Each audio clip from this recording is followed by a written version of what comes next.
Voilà. Alors, j'ai complètement oublié d'enregistrer le début. Alors, bonjour à tous. Du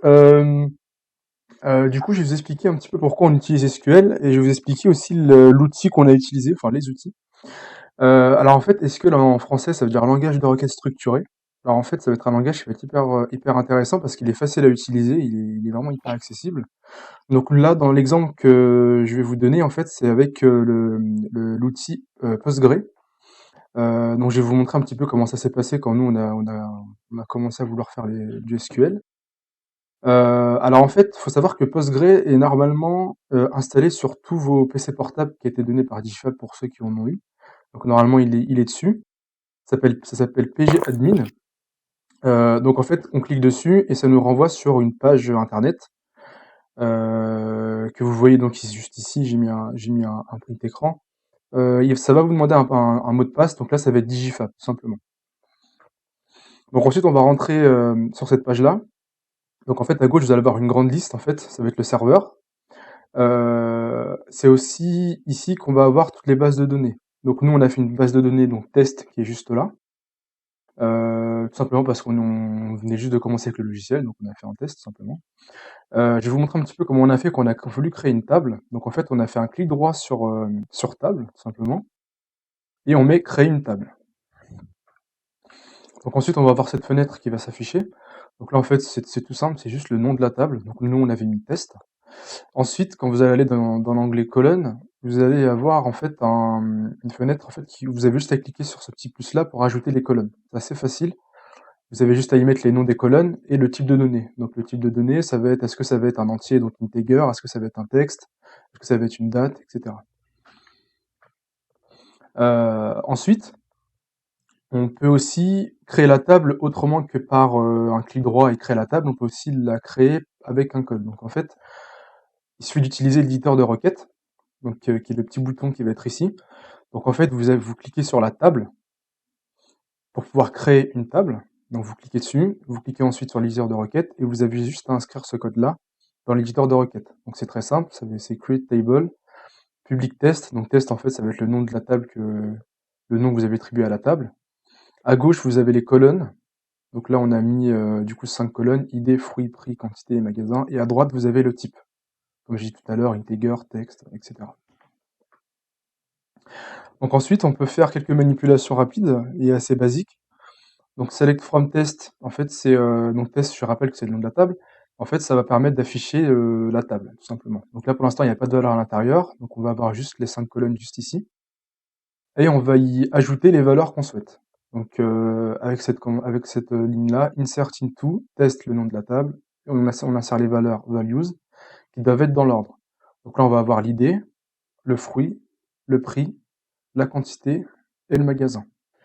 Donc là, j'ai inséré 5 lignes, on peut en insérer autant qu'on veut. Une fois que c'est fait, on redemande en fait à afficher le tableau, donc select from test, et on va bien voir en fait que là les lignes sont affichées.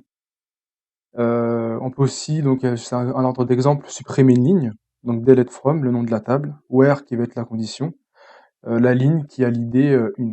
Donc là en fait c'était la ligne où il y avait la pomme, donc là on voit bien qu'en fait elle a été supprimée. Alors en fait c'est ça qui est hyper intéressant avec SQL, c'est que c'est assez facile à reprendre en main.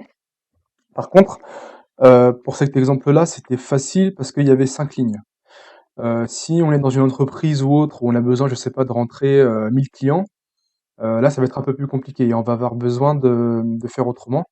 D'où l'intérêt en fait d'utiliser Python avec la librairie SQL3, où on va pouvoir faire des requêtes SQL à partir de Python. Donc ça vous allez le voir tout au long de l'exposé. Et il y a aussi Peggy qui va vous expliquer ça un petit peu dans les détails. Du coup là, Sabrina je laisse Sabrina expliquer la génération de la base de données. Oui, donc la génération des données. Donc en fait, nous, on a conçu un programme pour générer les données et ensuite les afficher. Donc c'est-à-dire qu'on va entrer les données, on va se donner les moyens de les modifier et ensuite les restituer dans l'ordre souhaité et dans un affichage qu'on a déterminé au préalable. Dans ce programme, on a mis des instructions compréhensibles par SQLite Viewer afin qu'il puisse concevoir et interpréter notre base de données sous forme de tableau. Donc, slide suivant.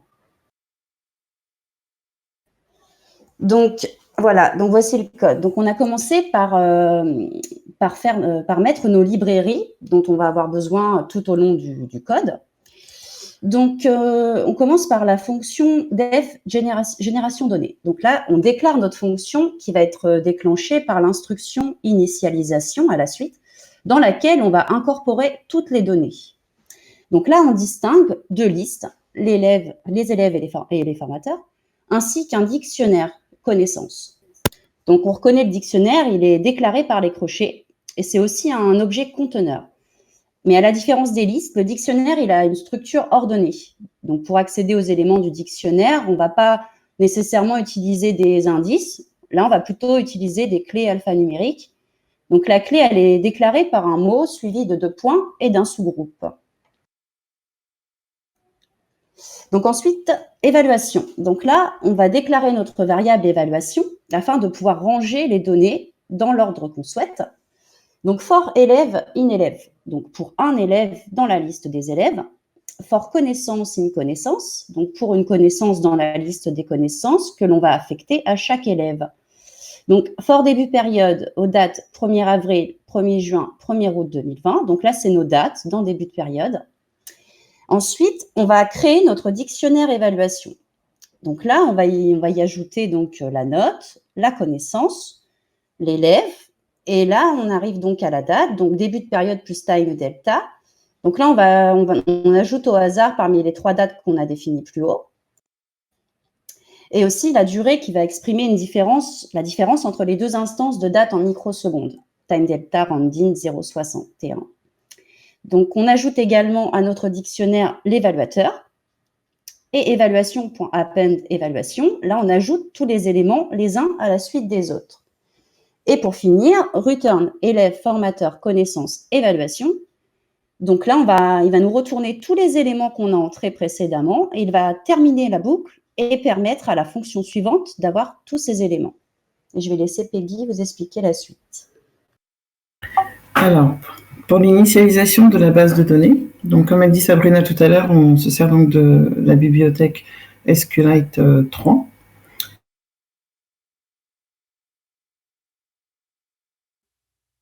Peggy, on t'entend plus. Oui.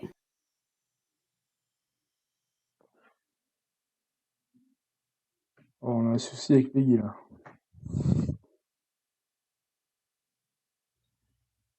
On t'entend plus, Peggy, hein.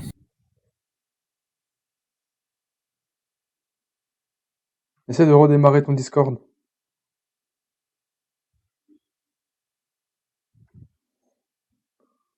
Oh, ça c'est ballot ça.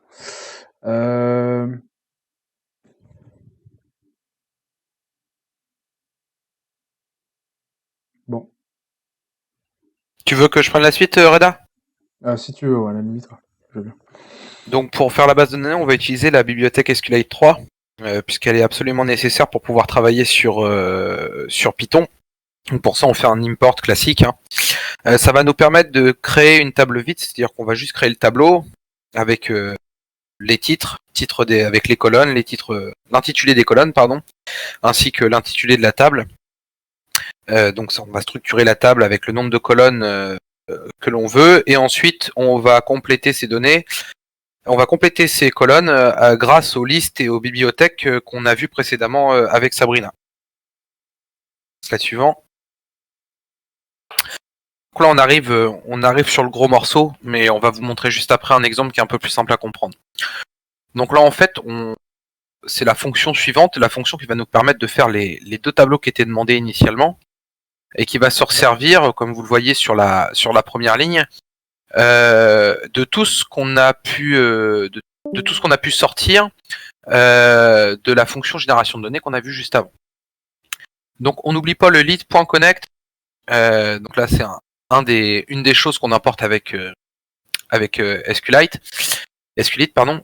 Et ça vous permet tout simplement d'enregistrer ce que vous êtes en train de faire sous un format DB. Donc, DB c'est diminutif de database, donc base de données en français. Ça vous permet d'enregistrer ce fichier-là sous le format DB et ensuite de pouvoir porter cette base de données sur un site comme SQL Viewer par exemple, qui vous permet en fait de la visualiser autrement que par la console de Spider. qui vous permet pas de visualiser les tableaux, juste les lignes que vous rentrez. Donc ensuite, avec le con.cursor que vous voyez, tout simplement, on va ouvrir les tables, qui va nous permettre de créer les tables. Les premières requêtes SQL, create table if not exist, donc si la table n'existe pas encore, on va créer la table, et ensuite, dans les parenthèses, on rajoute les colonnes que l'on souhaite. Entre chaque virgule, c'est le nom d'une colonne, avec à côté du nom, en lettres majuscules, le nom du type de données qu'il y aura dans la colonne. Par exemple, dans la colonne ID, ce sera int, comme pour integer, donc des nombres entiers, et dans toutes les autres colonnes, là, vous aurez du texte, donc d'où le mot texte. Alors, il y a vraiment beaucoup de types de données différentes que l'on peut rentrer, beaucoup d'intitulés différents. Ça va, Peggy ? Vous m'entendez là, c'est bon? Oui, on t'entend. Oui. Ah bah, bizarre, fallait que ça m'arrive. C'est pas grave. C'est pas grave, t'inquiète pas. Ouais. Donc du coup, t'as enchaîné? Ouais, du coup, j'ai enchaîné. Ok. Donc il y a plein d'intitulés différents par rapport au type de données que l'on rentre, mais c'est vrai que les deux types qu'on rencontrera, je pense, en tout cas une grosse majorité du temps, ce sera int et text. Ensuite, on fait le cure execute. Alors, le cure execute, c'est ce qui vous permet juste d'exécuter ce que vous venez d'écrire, d'exécuter la requête SQL que vous venez de faire. Donc, il est important de le faire parce que là, ça vous crée le tableau. Le tableau, il est vide. Il y a juste les colonnes et les intitulés, mais le tableau est créé. Ce qui va vous permettre de faire des insert into. Parce que si vous faites pas cure execute, les insert into derrière, ils vont servir à rien puisque le tableau n'existera pas. Donc, ensuite, là, on a fait le tableau de connaissances, c'est-à-dire qu'on va répertorier toutes les connaissances et toutes les sous-connaissances qu'il y a dans chaque connaissance. Donc là, il y a forcément un jeu de boucles, notamment de boucles for et quelques boucles while peuvent être assez conséquentes, assez compliquées à comprendre, tout simplement parce qu'en fait, il faut choisir le bon ordre des boucles pour avoir exactement les listes que l'on veut, où l'on veut, entre guillemets. Excusez-moi, j'ai mon portable qui sonnait. On n'oublie pas, à la fin de chaque itération, de mettre un cure execute. Je pense que vous le voyez tout en bas de l'image de gauche. Le cure execute, il est très important de le faire à chaque boucle, parce que si vous ne le faites pas à chaque boucle, eh bien tout simplement, si vous le mettez, si vous l'entendez au même niveau que le premier for, eh bien en fait, il va faire le cure execute à la fin de votre dernière boucle. C'est-à-dire qu'il n'y aura que le dernier insert qui va être pris en compte. Si on veut qu'il soit toutes les insert qu'on va générer soient pris en compte, il faut faire le cure execute à la fin de chaque boucle. Donc ensuite, on va passer sur l'image de droite. Là, on a... Non, reviens. Excuse-moi. L'image de droite, voilà. On va créer une autre table qui est la table d'évaluation. Là, on va voir les notes des élèves, la connaissance pour laquelle ils sont évalués, le formateur qui les évalue, la date d'évaluation, le nom de l'élève et un ID. Il est un peu plus simple, mais on a pas mal galéré pour l'ID parce qu'on voulait absolument le même ID pour chaque élève. Sauf que dans la fonction initiale, l'ID augmentait à chaque boucle, ce qui fait que comme on a 36 lignes par élève, le premier élève se retrouve avec des ID de 1 à 36, le deuxième de 37 à 72, et ainsi de suite. Donc en fait, la variable i représente l'ID, et la variable boucle va représenter le nombre d'itérations qu'on va faire avant de changer d'idée. D'où vous voyez en fin de boucle le while, qui permet que quand on arrive à 36 boucles, on rajoute plus 1 à i et l'idée passe donc à 2. Et donc vous voyez que dans les requêtes, donc, outre le insert into évaluation value qui va nous servir à rajouter la liste que l'on souhaite, donc on a la requête, la première requête stri, c'est tout simplement l'idée. La deuxième requête str note, évaluation note, simplement la note qui a été générée aléatoirement par les dictionnaires ou les listes précédentes. Ouais, la connaissance c'est pareil, l'élève, la date, et enfin le nom de l'évaluateur. Et une fois qu'on a fini, d'ailleurs là vous remarquerez qu'on a oublié un truc que j'ai précisé qui était super important juste avant, c'est qu'on a oublié de mettre le cure execute à la fin de la boucle for. Dans la boucle for, on a oublié de mettre le cure execute. Pourtant, on l'avait mis, donc on n'a pas fait attention quand on l'a mis. Mais voilà, normalement, il Il est à peu près ici au même niveau que le while. Et enfin, quand tout est fini, on n'oublie pas le cure close. Le cure close, ça veut dire que c'est terminé, on rajoute plus rien. C'est important de le mettre, c'est comme le cure cursor qui ouvre la base de données, entre guillemets, le cure close la ferme, d'où son nom. Donc voilà, slide suivant. Alors le slide suivant, c'est le même principe, sauf que là, il est simplifié. On a fait une petite base de données. Alors techniquement, la base de données qu'on a faite, on aurait à peine été plus lent si on avait rentré manuellement directement toutes les insert into, mais c'est pour peut-être que vous compreniez mieux comment se déroule le fonctionnement, parce que c'est vrai que le code qu'on a vu juste avant, il est quand même assez compliqué. Et en fait, disons que il y a plein de dictionnaires, de listes, il y a une fonction qui est avant, donc il est plus compliqué à comprendre. Celui-là est plus limpide. Simplement, ici à gauche, on a fait des listes. On a 6 listes, hein, nom, prénom, date de naissance, téléphone, mail, description. Description, on a mis un petit dièse parce qu'on n'est pas la place de tout mettre. Vous voyez par exemple, moi dans prénom, mon prénom, c'est le 4e de la liste. Donc mon nom sera le 4e de la liste. Ma date de naissance sera la 4e de la liste. Pareil pour le téléphone, pareil pour le courriel. Une fois qu'on a ces listes-là, on va pouvoir les réutiliser dans notre requête SQL. Donc la requête SQL, on crée donc notre table qui s'appellera table élève, dans laquelle on va rentrer donc une colonne ID, une colonne nom, une colonne prénom, date de naissance, téléphone, courriel et description. On fait le cure execute, il crée la base de données. Ensuite vient ce qu'on va mettre dans chaque insert into. D'abord, on va définir 2 variables, i et y. I, il va servir à faire l'id. Donc tout simplement, comme là, on aura une ligne par élève, il n'y a pas plusieurs lignes par élève, donc l'id peut augmenter à chaque itération. Donc i commence à 0, à chaque début de boucle, i plus égale 1, donc on augmente l'id de 1, donc il va partir première boucle à 1, et ainsi de suite. Ensuite, donc on insère donc l'id. Vous voyez que nom, prénom, date de naissance, téléphone, courriel, description, ça se rapporte aux listes qu'on a créées précédemment. Et entre crochets, on a mis une variable y. La variable y, c'est tout simplement le numéro de l'objet dans la liste qu'il doit aller chercher. Pour la première itération, y égale 0, puisque quand on fait le numéro 0 dans une liste, en fait, c'est le premier élément de la liste. Si je veux le 6e élément, je mettrai le numéro 5. Donc pour le premier insert into, il va tout simplement aller chercher le premier nom, le premier prénom, la première date de naissance, le premier numéro de téléphone, le premier courriel et la première description. À la fin de la boucle, on fait y plus égale 1, c'est-à-dire qu'à la boucle suivante, non seulement l'id va augmenter en début de boucle, mais en plus donc il va aller chercher le numéro 1 de la liste qui correspond donc au 2e élément de la liste et il va le faire à chaque fois. On n'oublie pas le cure execute à la fin de chaque boucle while qui va permettre de générer chaque insert into pour pouvoir le rajouter. Et ensuite, donc, on n'oublie pas de clôturer donc la base de données, là ce qu'on a fait là. Autre petit point, le while, on a fait i inférieur à 18 parce qu'on avait 18 noms dans notre base de données. Si certains se rappellent de ce qu'on avait fait sur les approximations de pi, c'est normal qu'on mette i inférieur à 18 et non pas i inférieur à 19. Simplement parce que comme ça, quand i égale à 17, il va partir pour faire la dernière boucle avec le nombre 18. Et ainsi, il va s'arrêter. Si on met i inférieur à 19, par exemple, il va faire la 19e boucle. D'ailleurs, ça me fait penser, si tu peux juste revenir 30 secondes sur la page d'avant.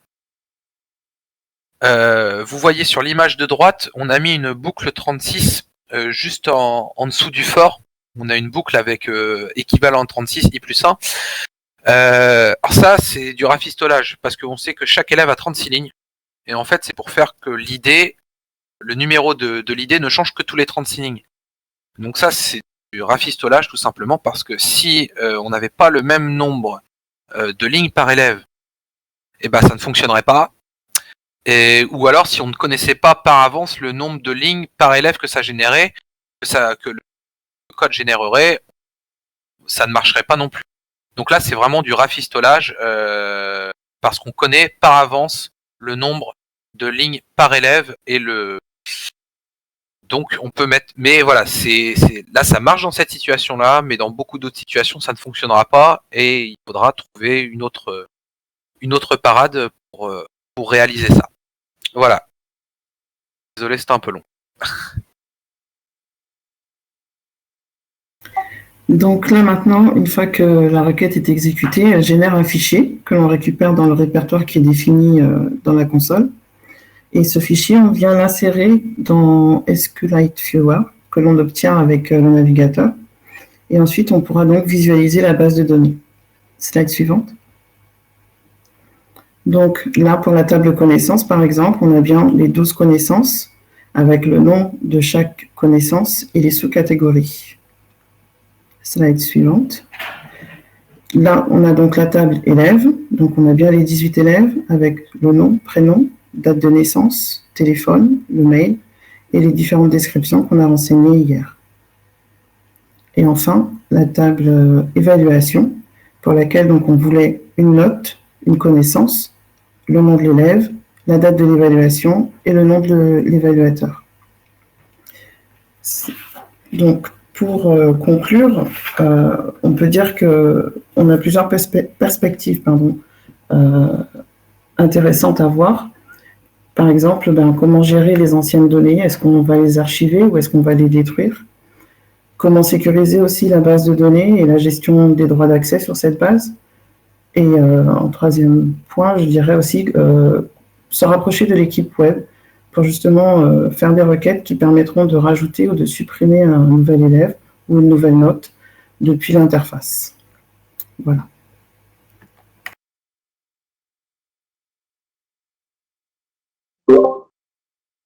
Ok, merci beaucoup pour la présentation. Si vous avez des questions, les autres, c'est le moment, en particulier sur les...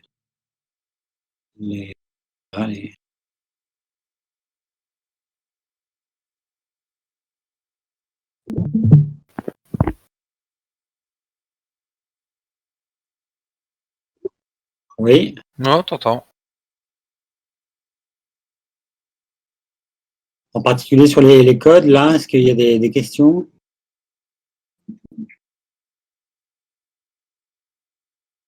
C'est un choix pour les listes de ne pas les ordonner par ordre alphabétique?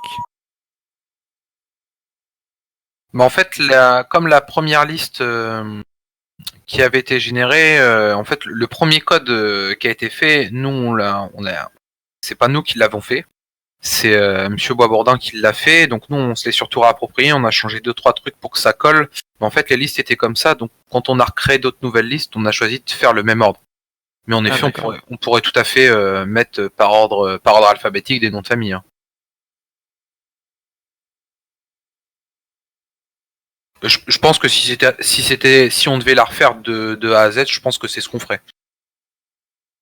Alors, vous pouvez même utiliser des méthodes Python pour trier par ordre alphabétique si ce n'est pas le cas au départ. Oui, c'est order Oui, by, c'est vrai, je crois, un truc comme ça. C'est point sort. Ouais, on doit avoir point sort qui doit bien marcher pour ça.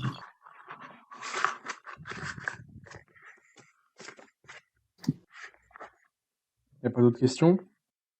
Après, ça changerait pas que si on change par exemple les noms et qu'on les remet par ordre alphabétique, par exemple, c'est-à-dire qu'aussi toutes les listes des prénoms, des numéros de téléphone, des mails, il faudra les remettre dans le même ordre, sachant que là on pourra pas se contenter de mettre par l'ordre alphabétique puisque ce sera pas le même, mais il faudra que ce soit exactement dans le pour ce qu'on a montré, il faudra que ce soit dans le même ordre que la liste par ordre alphabétique. Après, il existe sûrement des manières avec les dicos, les dictionnaires, tout ça, d'attribuer un élément d'une liste à un élément d'une autre liste et faire qu'ils soient tout le temps liés. Mais du coup, c'est plus compliqué, on se retrouve dans un code qui est plus complexe, un peu comme on a vu sur le premier code.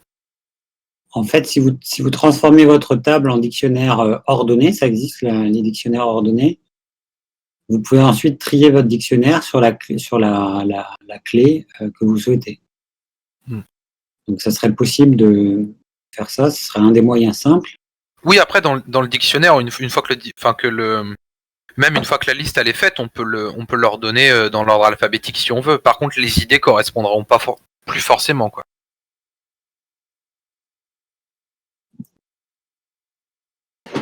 Alors moi, j'ai une question sur vos rafistolages, c'est très bien de commencer par un rafistolage pour avoir un code qui permet d'avoir un résultat rapidement. Donc ça, c'est très bien. On peut que apprécier cette démarche de dire on fait quelque chose qui marche dans un premier temps. Mais est-ce que vous auriez des idées pour les faire évoluer et que votre code fonctionne si les conditions sont un peu différentes, quoi. Je pense qu'il faudrait que ce soit dans les dictionnaires, comme on a associé des connaissances à des catégories, des sous-connaissances, des sous-compétences, en fait, faire un peu un même système avec les idées et les noms. Je pense qu'on pourrait faire comme ça. En fait, il y a quelque chose qui est très habituel de faire, c'est d'utiliser la taille d'une liste, len. Et dans le cas que vous avez le 12, à un moment donné, je crois que vous utilisez 12. Là. Alors, c'est pas là c'est 36. C'est juste après. Ah oui, non, c'est 18. Alors là, préciser que justement ce matin, une fois appelé le PowerPoint, j'ai remplacé i inférieur à 18 par i len non. Ouais, ok, donc ça c'est bien meilleur. Donc, mais ça marchera pas pour le code, l'autre code par contre. Alors pour l'autre code, il faudrait trouver une astuce un peu plus sophistiquée. Donc si on revient dessus sur l'autre code, donc ici 36, c'est le nom, c'est le nombre. En fait, chaque élève aura 36 lignes où ce sera son nom, mais avec des compétences différentes, mais 36 lignes où ce sera lui. Donc, comme on veut la même idée pour chaque élève, et qu'on sait que chaque élève a 36 lignes, enfin, on s'arrange pour que l'idée n'augmente que tous les 36 lignes. Alors, il a 36 lignes parce qu'il a 12 connaissances, c'est ça? Ouais, qui sont divisées elles-mêmes en 2 ou 3 compétences. Ah oui.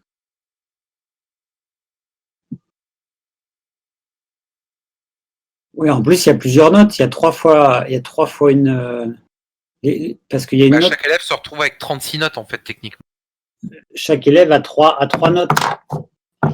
Dans le temps, il a 3 notes différentes pour chacune des connaissances. D'accord, mais ça, on ne l'avait pas implémenté. On a mis une note par connaissance. Ah, vous avez une note par connaissance? Ouais, on avait une note par connaissance. Ah bon? C'est à quel niveau, ça? C'est donc à droite, là on a donc dans le fort évaluation et évaluation, on a le STRI, la note générée aléatoirement, la connaissance en question qui va reprendre chaque sous-catégorie, l'élève, la date et l'évaluateur. En fait, vous l'avez pas vu, mais dans le générateur de notes, il y a trois notes qui sont générées à 3 dates différentes pour une même connaissance et un même élève. Donc ici, ça se voit pas parce que quand vous parcourez, il y a. Ok, d'accord. Vous parcourez des couples de mois, et sur un couple de mois, effectivement, on a une seule connaissance qui est notée. Enfin, une seule note par connaissance, mais les 2 mois suivants, on a à nouveau une note, et puis les 2 mois suivants, on a encore une note. Parce qu'en fait, nous, là, ça nous donne une note par connaissance qui est évaluée sur une période de 6 mois, en fait. Parce que les dates données, ça nous donne des dates donc entre le 1er avril et le 30 septembre. Vous n'auriez pas pu faire quelque chose qui dit simplement, si on change d'élève, on va changer d'ID? Je vous avoue qu'on a un peu essayé, mais qu'on n'a pas réussi. Mais oui, je pense que ce serait le plus. Une idée qui serait simple, c'est de faire un petit dictionnaire où la clé, ça soit le nom de l'élève. Et puis à chaque élève nouveau, vous attribuez un ID. Faites simplement une boucle, quoi. Hein, d'accord ? Ouais. Et c'est quoi la différence entre définir l'idée et l'auto-incrémentation? Là, tu parles de rajouter +1 à chaque boucle? Non, là, de définir l'idée dans un dictionnaire ou parce que j'ai vu sur Internet qu'on pouvait auto-incrémenter l'idée. Bah, là, il y a une auto-incrémentation qui est faite, mais elle est tous les 36 points. Et en fait, le seul problème de faire ça, c'est que si jamais les notes changent, et en plus, je pense que vous êtes tombé, entre guillemets, dans le piège, hein. Il n'y a pas de piège qui vous avait été tendu, mais là, vous allez vous retrouver avec un ID qui pourra être différent pour le même élève, puisqu'il y a 3 notes différentes. Bah, du coup, s'il y a 3 notes différentes, ça veut dire que chaque élève va avoir, on va tripler son nombre de lignes. Donc, ça veut dire que forcément, en fait, le boucle équivalent 36, faudra le transformer en boucle équivalent à 108. Oui, mais dans le code que vous avez fait tourner, c'est déjà le cas. Mais vous n'en êtes pas aperçu. C'est-à-dire, il y a déjà 108 notes par élève.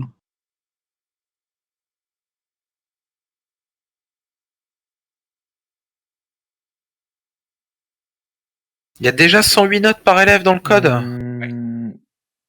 Parce que nous, à chaque fois, à 36, ça s'arrêtait, on passait à l'élève suivant. Ouais, c'est ça. Hein. Sur le tableau, en tout cas, c'est ce qu'on avait, je crois. Et est-ce qu'il n'y a pas des notes plus loin? Est-ce qu'il n'y a pas des notes qui sont Qui sont répétées? plus loin dans le tableau, quoi? Ouais, en gros, est-ce que le nom Peggy revient pas 2 fois dans le tableau, quoi, encore? Ah, ça, je crois pas. Parce que regarde, en haut de l'évaluation, il y a marqué qu'il y en a 648, et quand tu divises par 18, ça fait bien les 36. Ouais. Okay. Il n'y en a pas d'autres, ok, donc ça c'est bon. Mais ça pourrait être le cas, c'est-à-dire vous auriez pu avoir des plages de notation qui n'étaient pas juxtaposées les unes aux autres. Donc si vous remplacez le 36 par la valeur de l'ID dans un dictionnaire, si on revient sur le code là, ça va être très bien parce que vous allez pouvoir chercher cette valeur d'ID, vous allez pouvoir aller la chercher dans un dictionnaire plutôt que de la calculer au sein de la boucle. Ah bah oui, ce sera plus pratique, mais là j'avoue qu'on ne savait pas comment faire. Le 36, pareil. Mais en effet, ça va être forcément plus facile. Même je sais que Matt, ce matin, nous avait dit qu'il y avait un moyen de faire que l'idée change automatiquement dès que le nom de l'élève, le nom d'une variable changeait. Après, qu'il y avait un défaut, c'est que si on revenait après sur un nom d'élève déjà utilisé, en fait, il recrée un nouvel ID et il réutilisait pas l'idée précédemment utilisée, mais ça me permettait de changer à chaque fois que une certaine variable donnée changeait. Alors c'est très bien. La primary key, c'est pour ça. C'est très bien que vous ayez fait ça, parce que ça permet d'en parler, donc c'est vraiment très bien. C'est normal de faire ça. Au début, on a tendance à mettre des constantes dans son code. Le problème des constantes, c'est effectivement si le problème change de dimension, change de... Ah oui, c'est exactement ça, sauf que là, on n'arrivait pas à le régler autrement. Ouais. Ça va planter. Alors, quand on est absolument obligé de mettre des constantes, les constantes, on les met au début du programme, vraiment au tout début du programme, on les déclare, et on les déclare en majuscules, de façon à ce que un développeur soit tout de suite au courant, dise, voilà, ce programme-là, il y a des constantes qui sont définies, c'est potentiellement un problème, pas nécessairement, mais si la constante, c'est le nombre pi, on est sûr que ça ne va pas changer. Par contre, si la constante, c'est le nombre de notes par élève, celle-là, elle pourra changer. Donc là, à minima, ce qu'on fait, c'est qu'on les déclare en majuscules pour dire attention, et on les déclare au tout début du code. Mais là, dans le cas particulier que vous avez, c'est tout à fait possible, donc par exemple, en créant un petit dictionnaire, de ne pas avoir cette déclaration explicite. Voilà, mais c'est très bien. Donc ça vous a fait faire vos premières requêtes SQL, une création de table, première insertion automatique, des choses qui ne sont pas complètement évidentes. Comment est-ce que vous avez traité le problème de la date? Oui, là on le voit, là c'est ça. Vous avez traité le problème de la date en jouant sur les chaînes de caractères, c'est ça? Ouais, parce qu'en fait, on se retrouvait avec des mois qui étaient égal à 0 ou en fait, Oui. parce que suivant la date qui est générée, en fait, c'est suivant le jour. Le jour, soit on est le 5 avril, soit on est le 15 avril. Soit il y a 2 chiffres à jour, soit il y en a qu'un. Et en fait, c'était des fois, en fait, il prenait 15. Même quand la date générait 15 avril, il allait prendre que le premier, que le 1. ou que le 5, je sais plus, mais il allait prendre que un des deux chiffres. Donc forcément, quand des fois on se retrouvait avec 20 avril, bah, il affichait 0. Parce que le 2, il l'affichait pas. Et pareil, là c'est aussi du rafistolage, parce que là, ça marche, parce que les dates s'arrêtent en septembre. Septembre, c'est le mois numéro 9. Mais si on avait implémenté, au lieu de mettre 60 jours, un jour aléatoire sur 60 jours, on avait mis sur 90 jours, c'est-à-dire qu'on aurait pris en compte le mois d'octobre, qui s'écrit donc 10, donc avec 2 chiffres. Et là, bah pareil, on avait des mois à 0, tout ça, on n'arrivait pas à le régler. Alors, il y a 2 méthodes pour le régler. Il y a la méthode d'utiliser les fonctions SQL pour insérer des dates. Ça peut s'avérer compliqué, ça dépend de la documentation de SQL, si elle est claire ou pas. En général, sur les dates, rien n'est clair. Donc, les dates, on a regardé, mais sur Internet, ça c'est un peu fouillis. Hein. Votre méthode automatique. L'astuce pour que ça marche de façon générique, c'est simplement d'ajouter un 0, de dire si le chiffre est inférieur à...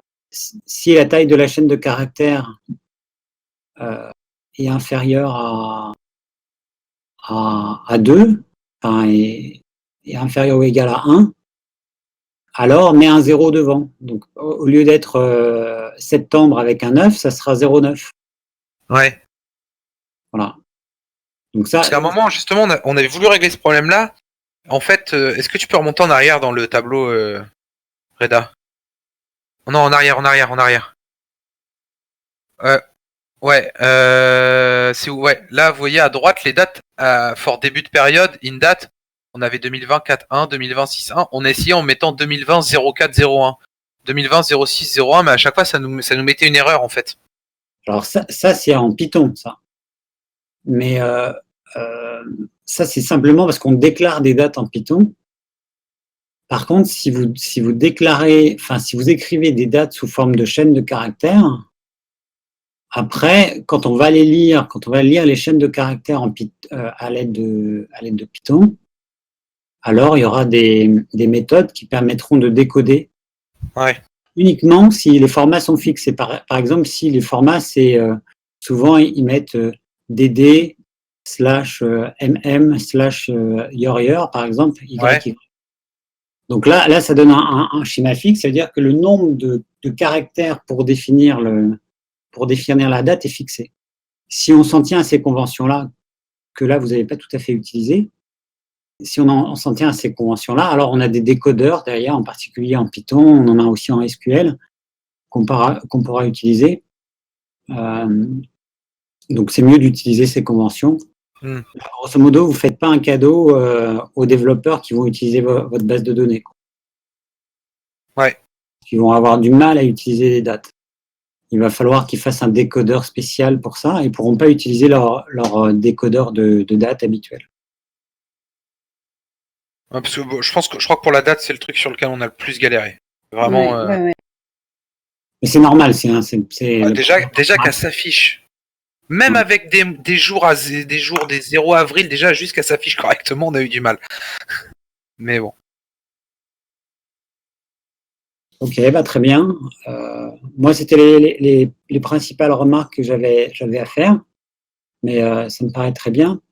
On peut peut-être amorcer une discussion maintenant avec les équipes, surtout base de données, mais peut-être graphique aussi, pour voir un peu les exigences qu'ils pourraient avoir, enfin les besoins en tout cas qu'ils pourraient avoir par rapport à la base de données, parce que là, la base de données, elle doit maintenant permettre de leur servir avec des requêtes, si vous créez les bonnes fonctions, d'obtenir exactement les données qu'ils veulent.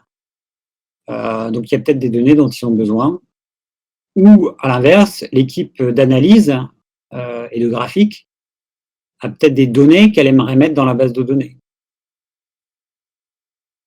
Ça va dans les deux sens. C'est-à-dire, quand on fait on peut vouloir mettre les données qu'on a calculées, on peut vouloir ne pas les recalculer tout le temps, donc les mettre dans la base de données. Ces calculs peuvent servir pour faire de l'affichage dans le web, ou les données brutes que vous avez là peuvent aussi servir pour l'équipe web. Donc du coup, je ne sais pas si l'équipe web, vous avez des questions, si l'équipe graphique, vous avez des besoins, surtout des besoins.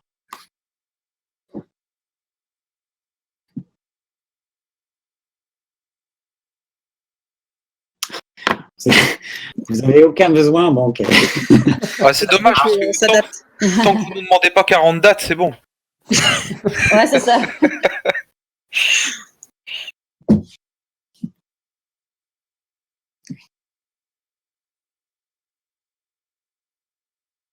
Bon, il n'y a pas de besoin, parce que probablement vous êtes encore Ils sont pas un encore, peu peut-être. les nez dans le guidon, ouais, vous n'avez pas encore identifié les besoins dont vous allez avoir besoin par la suite. Mais ok.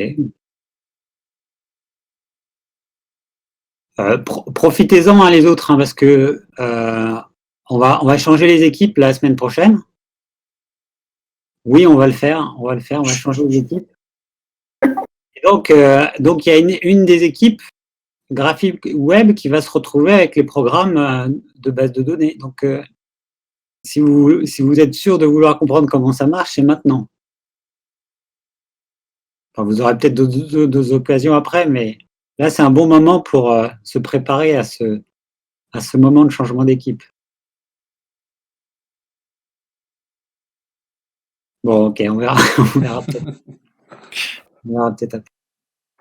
Enfin, c'était pas mal expliqué déjà. Ouais, c'était très bien expliqué. C'est plus clair. Merci beaucoup pour cette présentation. De rien. Merci à tout le monde. Merci à tout le monde.